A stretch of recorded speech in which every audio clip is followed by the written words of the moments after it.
오늘은 누구의 제자인가? 누구의 제자인가? 라는 제목으로 같이 말씀을 나누겠습니다. 제가 논문을 써봤는데요. 논문을 쓰면서 너무 힘들었습니다. 원래 이제 논문을 써야지 졸업이 되는데 논문을 쓰지 못하니까 수료가 되는 거예요. 그래서 수료가 되면은 제가 이제 졸업하면 얻게 되는 자격증을 받을 수가 없게 되는 겁니다. 그래서 2년 동안 어떻게 논문을 쓸까 고민하면서 지냈던 기억이 아직도 있습니다. 마침 또 논문을 쓰게 되어서 졸업을 하게 되었는데 그때 느꼈던 것 중에 하나가 지도 교수가 참 중요하다라는 생각이 들었어요. 권위가 있고 유명한 교수님 밑에서 논문을 지도받으면 그 학생의 어떤 기대치가 올라가는 거죠. 그러니까 교수님의 권위가 학생한테 옮겨지게 되는 겁니다. 나는 직접 그 교수님한테 지도받은 제자다라고 하면 사람들이 그래요? 그러면서 좀 알아주는 거죠. 스승이 누구냐라고 얘기하면 제자가 어떤 사람이다라고 예상을 하게 되는 거죠. 우리가 예수 믿는 사람입니다라고 얘기하면 스승이 누구인가요? 예수님이죠. 예수님을 믿기 때문에 제자는 이런 모습이야라고 사람들이 그 행동에 대해서 예상을 하게 된다는 것입니다. 우리가 예수님의 제자다라고 얘기하는 것은요, 사람들이 우리에게 기대하는 것이 있다는 겁니다. 자, 그래서 우리는 누가 예수님의 제자인가에 대해서 잘 알아야 되겠습니다. 오늘 말씀 보면은요, 예수님께서 오병이어 사건을 통해서 많은 사람들이 따라오게 되었어요. 그래서 많은 병자들을 고치고 귀신을 내쫓고 또 오병이어를 통해서 수천 명을 먹이시니까 예수님을 보기 위해서 많은 사람들이 찾아왔습니다. 수많은 무리가 예수님하고 같이 움직였어요. 요즘 뭐 연예인들 왔다 그러면 BTS다 누구다 하면은 막 공항에서 또 가는 길거리에서 팬들이 서로 만나려고 사진 찍으려고 그렇게 다 모이게 되는 거죠. 같이 움직입니다. 해외에 갔더니요, 해외 공항부터 해가지고 그 가는 통로에 막 팬들이 따라다니면서 차로 따라다니고 오토바이로 따라다니면서 계속 같이 시간을 가지려고 노력을 하더라고요. 그런데 예수님께서는 그 무리 가운데서 무리에게 눈을 두신 것이 아니라 오늘 말씀 보니까 무리에게서 돌이키사라고 말씀하고 있어요. 25절 말씀 같이 보겠습니다. 수많은 무리가 함께 갈새 예수께서 돌이키사 이르시되, 예수님께서 수많은 무리에게 눈을 두신 것이 아니라 돌이키사 누구를 봤을까요? 제자들을 보셨습니다. 무리에게 눈길을 두신 것이 아니라 제자를 생각하고 계셨어요. 이 많은 사람들이 있지만 정말 누가 나의 제자인가를 생각하신 거죠. 군종심리라고 있습니다. 인터넷에서 찾아봤더니요, 군종심리라는 것은 충동적이고 감정이 단순해지고 감정이 과장되거나 강화되고 나타나고 또 다른 사람의 반대 의견을 허용하지 않는 경우가 많다고 합니다. 어떤 일에 대해서 같이 이거 하자 막 일어나고 너도 나도 이거 해야 된다 막 강조하기도 하고 또 갑자기 막 반대하기도 하고 그렇게 금방금방 그 큰 일들이 일어나는데 또 단점이 뭐냐면 금방 식는다는 겁니다. 일시적이고 충동적인 것이 바로 군종 심리의 특징입니다. 예수님께서 이렇게 평가하셨어요. 요한복음 6장 26절입니다. 예수께서 대답하여 이르시되 내가 진실로 진실로 너에게 이르노니 너희가 나를 찾는 것은 표적을 본 까닭이 아니요 떡을 먹고 배부른 까닭이로다. 예수님께서 평가를 하시는데 왜 이 무리들이 따라다니는가? 그들이 따라다니는 것은 표적을 본 것이 아니라 먹고 배부르기 때문이다. 그러니까 먹은 것 때문에 뭔가 좀 먹을 게 없을까? 재밌는 거 없을까? 찾아가는 것이 표적을 보고 따르지 않는다는 거예요. 표적을 보고 따른다는 건 뭐냐면 예수님께서 기적을 베푸신 이유, 기적을 베푸신 이 예수님이 누구신가에 대해서 제대로 알지 못한다는 것입니다. 단순히 1차적으로 배부르니까 재밌으니까 따라온다는 거예요. 예수님을 좋아하는 팬일지 모르겠지만 예수님의 제자는 아니라는 것입니다. 예수님 원하시는 제자는요, 그 가르침을 듣는 사람이에요. 내가 좋아하는 것만 쏙쏙 빼가지고 보는 사람이 아니라 정말 예수님께서 말씀하시는 가르침을 내가 듣고 그 가르침에 인생을 거는 사람이 제자라는 거죠. 요한복음 6장 27절에 이렇게 나와 있습니다. 썩을 양식을 위하여 일하지 말고 영생하도록 있는 양식을 위하여 하라. 이 양식은 인자가 너에게 주리니 인자는 아버지 하나님께서 인치신 자니라. 여기 보면 양식이 두 가지가 있어요. 하나는 썩을 양식, 또 하나는 영생하도록 있는 양식. 썩을 양식이라는 것은 우리가 먹고 사는 것, 그게 다 썩을 양식이죠. 자신이 먹고 살기 위해서 일하는 이것이 한마디로 하나님께서 보시기에는 썩을 양식이라는 거예요. 내가 수고하고 땀 흘리지만 그 양식이 이 땅에 영원히 남는 게 아니라는 것입니다. 하지만 영생하도록 있는 양식은 무엇일까요? 바로 예수님 자신이죠. 예수님 자신이 영원한 분이라는 것입니다. 요한복음 6장 35절에 예수께서 이르시되 나는 생명의 떡이니 내게 오는 자는 결코 줄이지 아니할 터이요 나를 믿는 자는 영원히 목마르지 아니하리라. 예수님이 생명을 주시는 분이라는 것입니다. 물론 우리가 음식을 먹고 이것저것 돈을 벌기 위해서 노력해야지 먹고 사는 건 맞지만 정말 그것은 진실한 양식인가? 정말 우리에게 참다운 생명을 주시는 분 예수님을 알아야 한다는 거죠. 이것이 생명의 복음입니다. 이 예수님을 아는 사람이 제자라는 거죠.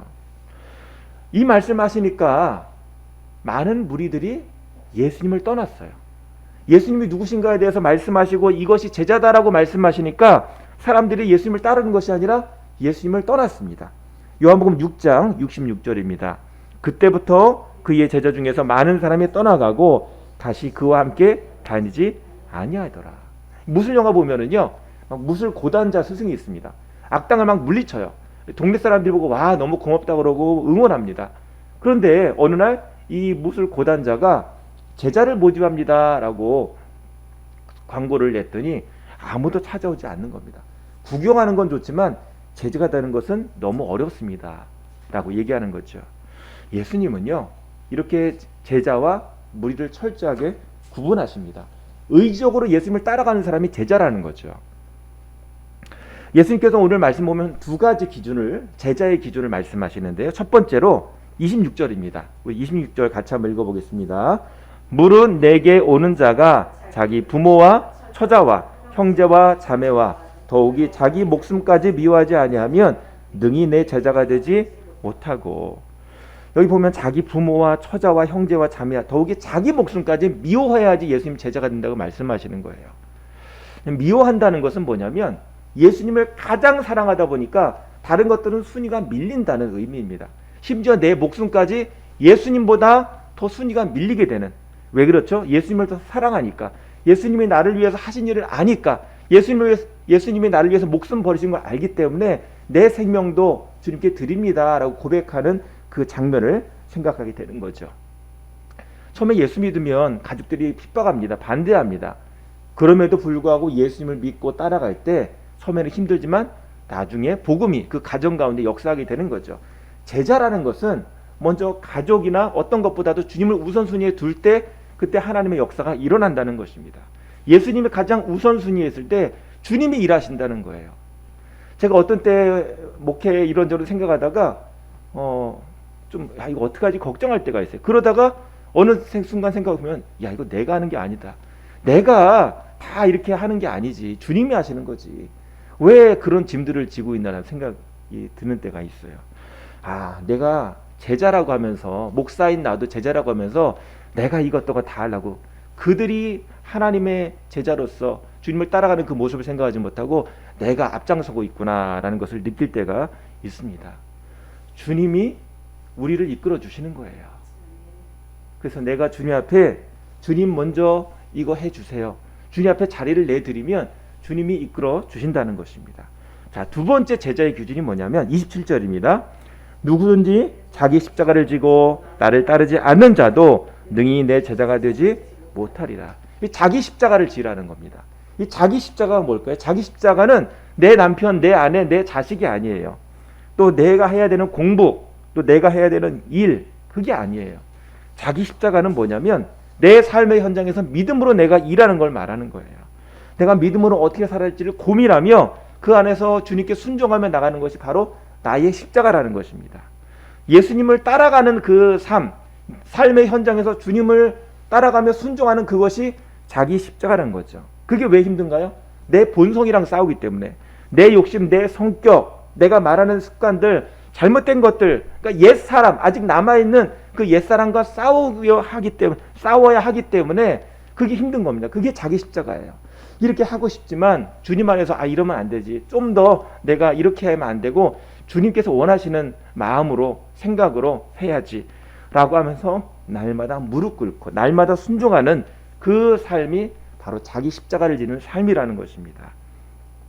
자, 그래서 예수님께서 강조하는 게 뭐냐면 제자가 되기 위한 대가를 지불하라는 거예요. 두 가지 예를 또 드시는데요. 우리 28절 말씀입니다. 너희 중에 누가 망대를 세우고자 할진대 자기의 가진 것이 준공하기까지에 족할는지 먼저 앉아 그 비용을 계산하지 아니하겠느냐. 지난번에 IMF 때 많은 건물들이 저지다가 멈춰선 건물들이 많았어요. 건물 짓다가 뼈대만 남아있고 페인트칠을 하지도 않고 그렇게 남아서 그냥 수년 동안 서 있는 건물들이 많이 있습니다. 지금도 그런 건물도 있고요. 공사를 할 때는 그 공사를 다 마칠 때까지 총 비용을 생각해야 하는 거죠.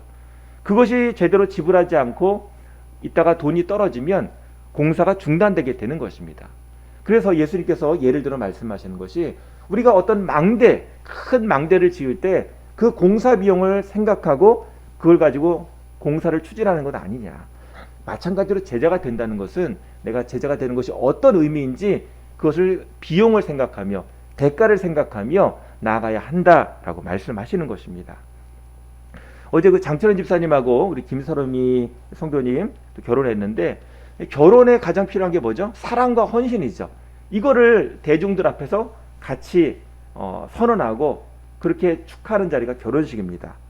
결혼은 사랑과 헌신이 필요해요. 또 학생은 공부에 헌신하는 모습이 필요합니다.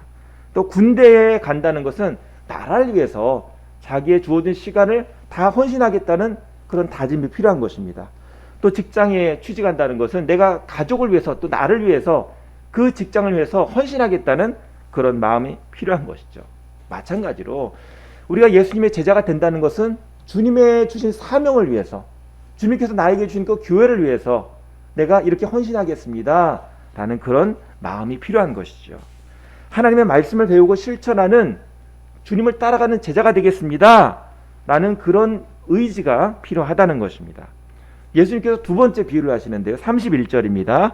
또 어떤 임금이 다른 임금과 싸우러 갈 때에 먼저 앉아 1만 명으로 저 2만 명을 거느리고 오는 자를 대적할 수 있을까 헤아리지 아니하겠느냐. 전쟁을 하는데요. 내가 왕이에요. 내가 가진 그 군인 수가 10,000명이에요. 근데 저쪽에서 쳐들어오는 그 나라의 군인이 2만 명이에요. 그러면 우리가 질 것이 뻔하죠. 2만 명하고 10,000명하고. 그때 전쟁을 싸우러 나가지 않고 화친하는 것이 우리의 정상적인 모습이 아니냐라고 설명을 합니다. 이것은 뭐냐면요. 영적으로 해석하면 단순하게 대가를 지불하는 것이 아니라 누가 진짜 왕이냐. 만왕의 왕이신 주님이 우리를 위해서 오시는데 내가 주님 앞에 항복하지 않을 수가 있겠느냐. 주님이 우리의 모든 것 다 가지시고 이 모든 것의 주인이신데 주님 앞에 순종하는 것이 바른 제자된 모습이 아니냐라고 말씀하시는 것입니다. 내가 나만의 세상에서는 왕이라고 생각했는데 진정한 왕은 하나님이라는 거죠.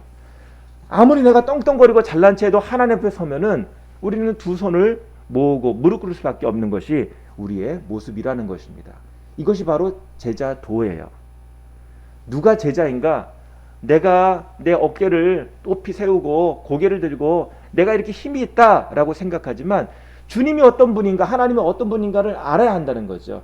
그러면 주님께서 주신 것, 주님께서 우리에게 주실 것을 기대하면서 주님 앞에 순종으로 나갈 필요가 있다는 것입니다. 33절입니다. 같이 읽겠습니다. 이와 같이 너희 중에 누구든지 자기의 모든 소유를 버리지 아니하면 능히 내 제자가 되지 못하리라. 이거는 뭐 단순하게 집에 가서 집에 있는 것들 다 팔아 바치라 뭐 그런 내용이 아닙니다. 내 모든 가진 소유가 하나님 것이라는 걸 인정하라는 얘기예요. 진정한 소유자는 하나님이십니다. 내 건강도 내 가정도 내 물질과 명예도 내가 영원히 소유할 수 없습니다. 결국은 하나님 거예요. 하나님이 잠시 맡겨주신 겁니다. 그래서 우리는 청직이라고 부르죠. 그래서 내 시간, 물질, 가정, 은사 주님께서 주시는 선물 그것을 내가 누리는 겁니다. 29살에 백만장자가 된 밀러드 풀러라는 사람이 있는데요. 이 사람이 29살에 백만장자가 됐으니까 뭐 할 수 있는 게 너무 많았죠. 그래서 아내가 뭘 해달라고 그러면 다 해줬다고 그럽니다. 근데 어느 날 집에 가봤더니 그 젊은 아내가 집에 없고 메모가 써 있는 거예요. 집을 떠났어요. 그래서 어디 갔나 찾아서 헤매다 보니까 이 아내를 어느 호텔에서 발견했는데 보니까 마음의 병이 들어있는 거예요. 모든 거 돈으로 다 해결해주고 다 채워주면 된다고 생각했는데 그게 아닌 것을 발견했죠. 그날 밤에 이 부부가 같이 기도하면서 주님, 전 재산을 팔아서 가난한 사람을 섬기겠습니다. 의미 있는 삶을 살겠습니다. 라고 헌신을 했어요. 그리고 그 다음날 주일날 근처에 있는 교회 가서 예배를 드렸는데 목사님한테 이 얘기를 했어요. 목사님, 저희의 전 재산을 하나님께 바치고 다른 사람들, 가난한 사람을 위해서 돕는 일을 하기로 했습니다. 그랬더니 그 목사님이 깜짝 놀라면서 아니, 그렇게까지 할 필요 없다고 얘기를 했다고 합니다. 하지만 이 풀러 부부는요, 전 재산을 가난한 사람들을 위해서 바치는 데 사용을 했습니다. 그래서 세워진 것이 바로 헤비타트 재단입니다.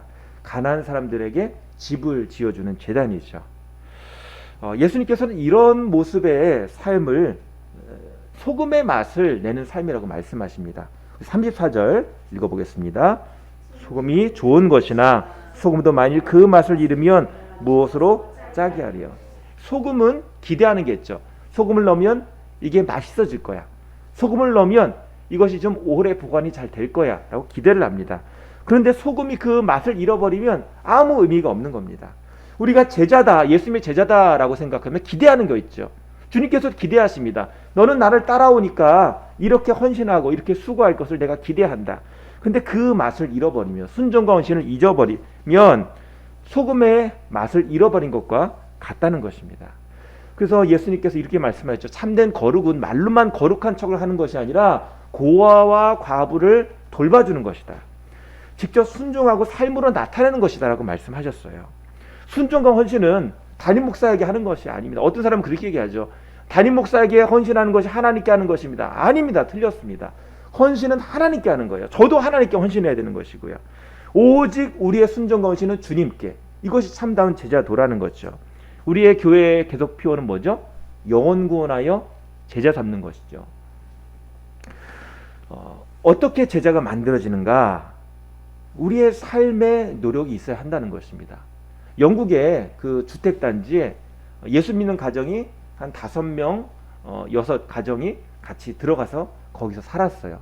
그것을 하는 일이 뭐냐면 그곳에서 쓰레기 줍고 청소하고 또 아이들을 돌볼 사람이 없으면은 받아가지고 아이들 돌봐주고 그런 허드렛 일, 굳은 일을 한 거예요.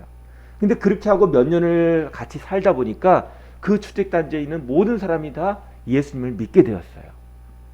다른 거 예수 믿으세요 하지 않고 삶으로 보여줬더니 그 주택단지가 전도가 된 겁니다. 그러고 나서는 그 6가정이 이제 다른 주택단지로 또 이사를 갔습니다.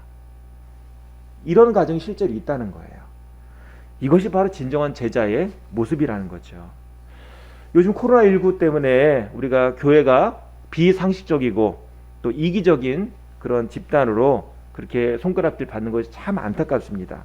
사람들은 교회가 세상의 소금이 되기를 원하고 있어요. 본문에서 예수님께서도 우리에게 던지는 질문이 너희가 제자가 맞느냐? 누구를 따라가고 있느냐? 누구를 위해서 예배하고 누구를 위해서 이렇게 헌신하느냐? 라고 제자도에 대한 질문을 던지시는 때가 아닌가 생각이 듭니다. 코로나19 시대에 우리가 던지는 질문, 우리가 정말 주님의 제자인가? 우리가 대가를 지불하고 있는가? 우리가 왕의 자리, 주인의 자리를 내려놓고 있는가? 순종하고 있는가? 헌신하고 있는가를 우리가 생각해 봐야 하는 거죠. 오늘 설교 제목을 누구의 제자인가라고 정했어요. 누구의 제자인가? 이게 뭐냐면 우리가 예수님의 제자입니다 라고 얘기하지 않으면 나는 말은 안 하지만 다른 것의 제자가 되고 있다는 거예요. 아무것도 따르지 않는 사람은 없습니다. 예수님 아니면 다른 무엇을 따르고 있습니다. 우리는 예수님을 따라야 하는 것이죠. 예수님께 우선순위를 둬야 하는 것입니다. 파인애플 이야기라는 작은 책이 있는데요. 어느 선교사가 원주민 사역을 했습니다. 그러다가 이제 잘 먹지 못하는 파인애플 먹고 싶어서 파인애플 묘목을 100그루를 심었어요. 이 파인애플은 심는다고 바로 나는 것이 아니라 3년을 자라게 해야 됩니다. 3년간 기다리고 드디어 심은 파인애플을 먹을 생각을 하고 있었어요. 이 파인애플이 이제 익어가고 있어요. 야, 이제 파인애플을 따먹을 수 있겠구나 생각하는데 이제 파인애플 익었다 생각하고 가보면은 파인애플이 없어지는 겁니다. 또 다른 곳에 가보면 또 없어지고 누가 먹고 있나요? 거기에 있는 원주민이 훔쳐서 따먹고 있는 것입니다. 원주민이 미워졌어요. 그래서 저거 칼로 따먹고 있으니까 칼을 팔지 말아야지. 칼을 못 쓰게 하지. 뭐 이런저런 생각을 막 합니다. 그리고 뭐 우리 집에 와서 뭐 따먹지 못하도록 개를 풀어놔야지, 이런저런 생각도 하고. 근데 그렇게 하다가 선교사 안식년이 되었어요. 안식년이 돼가지고 돌아와서 생각해 보니까 내가 여태까지 뭘 했는가. 병원 사역도 하고 의료 사역도 하고 여러 가지 했는데 결국은 파인애플 하나 때문에 원주민하고 싸우고 있는 것이 아닌가. 오히려 복음 사역을 하겠다고 했는데 내 욕심을 위해서 다 그 사람들이랑 거리를 두고 개를 두고 망보게 하고 그 사람들을 막 증오하면서 저 칼이 없어야 돼, 저거 저렇게 못하는 그런 모든 방해한 것들을, 파인애플 따먹지 못하도록 모든 것을 다 막아놔야 돼 라고 생각했던 자신을 회개하게 된 것이죠.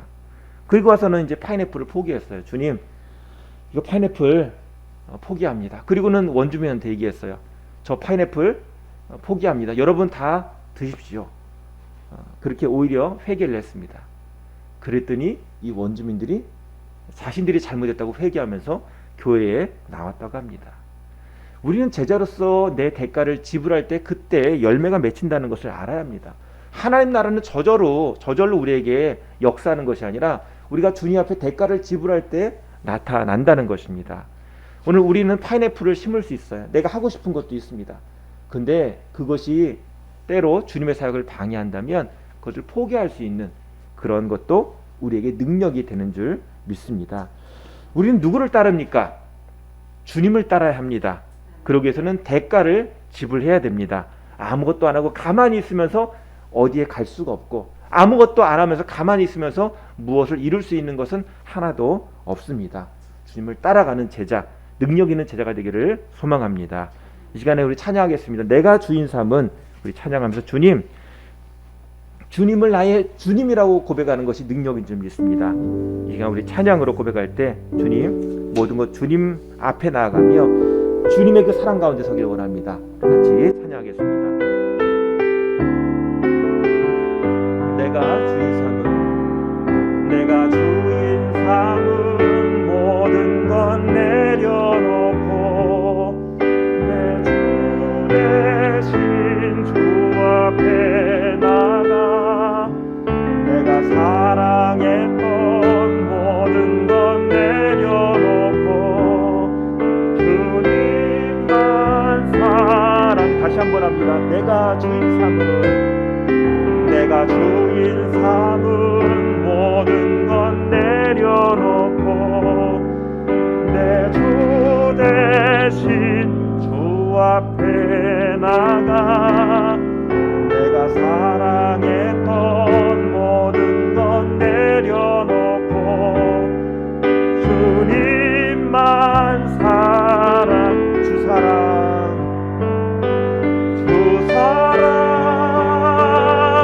거친 풍랑에도 깊은 바다처럼 나를 잠잠케 해. 주 사랑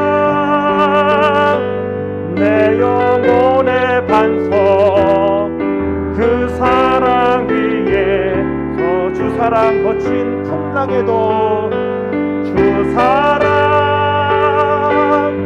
거친 풍랑에도 깊은 바다처럼 나를 잠잠케 해. 주 사랑 내 영혼의 반석, 그 사랑 위에서 주 사랑 내 영혼의 반석, 주 사랑 내 영혼의 반석, 그 사랑 위에 서리. 이 시간에 기도하겠습니다. 주님, 저희를 제자로 불러주시니 감사합니다. 아직도 떡을 따르고 있는 연약함 저희가 가지고 있습니다. 용서해 주시옵소서. 무리가 아닌 주님의 제자가 되게 하시고 주님께 헌신하는 소금된 제자가 되게 하여 주시옵소서. 우리 같이 기도하시겠습니다. 아버지 하나님, 저희를 불러주시니 감사합니다. 아버지, 재미와 흥미를 듣는 무리가 아니라 정말 주님을 깊이 알며 주님의 가르침을 듣고 그 말씀에 순종하여 결단하는 주님의 제자가 되게 하여 주시옵소서. 이 땅에 주님께서 제자를 찾으신 줄 믿습니다. 누가 내 복음을 가지고 전할까? 누가 내 사명을 가지고 이루어 하나님 나라를 확장할까? 오늘 주님께서 우리를 부르시는 믿습니다. 주님, 제가 여기 있습니다. 주님, 저를 사용하여 주옵소서. 제가 별다른 헌신하는 주님의 제자가 되게 하여 주시옵소서. 아버지, 저를 도와주옵소서. 아버지, 저희가 가진 것으로, 저희가 가지고 있는 것으로 헌신하는 것이 아니라 주님이 우리에게 주신 그 믿음 가운데 우리가 믿음으로 나아가야 될 줄 믿습니다. 하나님, 부족하지만 그럼에도 불구하고 그 모든 것의 주인이 주님이심을 생각하며 아버지, 주님 앞에 빛과 소금으로 순종으로 나아가는 주님의 제자 될 수 있도록 하나님 인도하여 주시옵소서. 맛이 나게 하시고 빛이 나게 하시고 하나님, 우리 안에 생명력 있게 하여 주시옵소서. 생명의 떡이신 주님께서 우리 가운데 일하시는 그런 주님의 제자 되게 하여 주시옵소서. 주님을 따라가게 하여 주시옵소서. 주님 도와주시옵소서. 주님 국가를 지배할 수 있도록 아버지 인도하여 주시옵소서. 아버지 믿음으로 헌신할 수 있도록 도와주시옵소서. 주님, 저희를 주님의 제자로 불러주시니 감사합니다. 오늘 무리가 아닌 제자가 되게 하시고 주님의 말씀을 알아 주님과 함께 동행하며 주님과 함께 헌신의 길을 걸어가는 능력 있는 제자 될 수 있도록, 열매 맺는 제자 될 수 있도록 인도하여 주시옵소서. 예수님의 이름으로 기도합니다. 아멘. 우리 나무옥과도 주님을 바꾸지 않으리 찬양하겠습니다.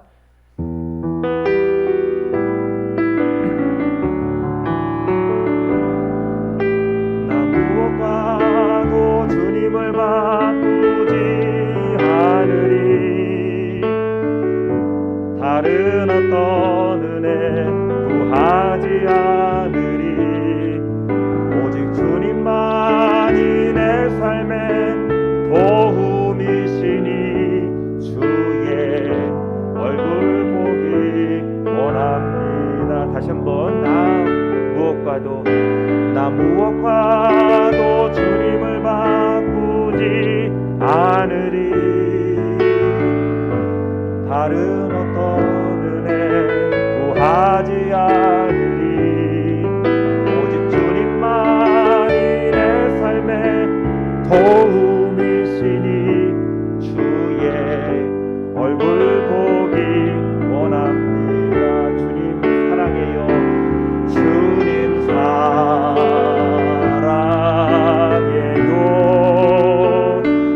온 마음과 정성 다해 하나님의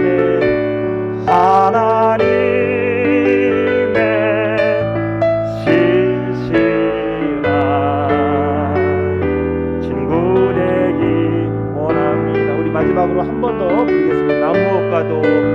나무엇과도 주님을 바꾸지 않으리.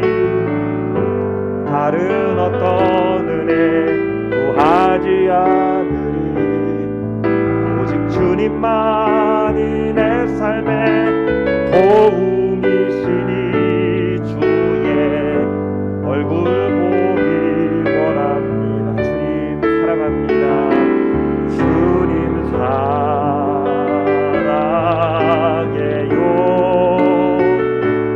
온 마음과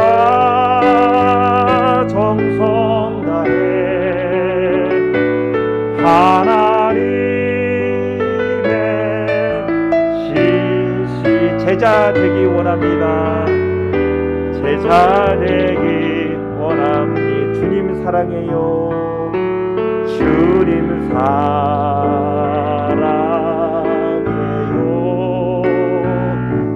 온 마음과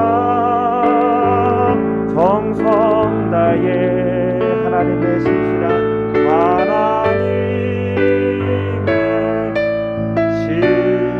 제자 되기 원합니다. 제자 되기 원합니다. 기도하겠습니다.